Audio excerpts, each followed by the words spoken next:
siguro mga ilang porsyento ng pagiging nanay ko ang sinasalo. Talaga Di ba? ba?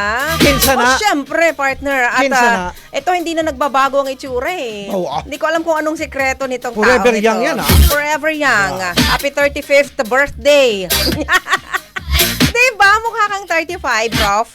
Prof. Willie Perez, happy birthday. Bukas yan, partner. Wow. Pero dahil bukas meron tayong mahalagang misyon, ngayon ina-advance ko na po ang pagbati.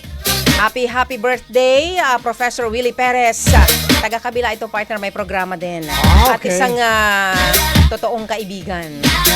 Kaya ko sinabing ilang porsyento ng pagiging nanay ko ang sinasalo. Kasi coach ito ng aking anak. Kaya pala, partner. Diba? Okay. Na si Kyle. Thank you so much, Prof, sa patience mo. And happy birthday. More birthdays to come and enjoy your day tomorrow. Special day mo. Okay. More gift. Sa mga nagmamahal po kay Prof. Willie Perez, kayo na ho ang bahala. Happy birthday! Special to si Pro Perez eh. Pwede ko bang i-I love you to? Sige. I love you. Ganyan ka ka-special, partner, ha? Prof, wala na akong masasabi, ha? Ikaw, siya nang gumawa. Mga kabriganta, binabati rin natin, partner, ng isang magandang umaga. Ang, syempre, partner, ang aking ina.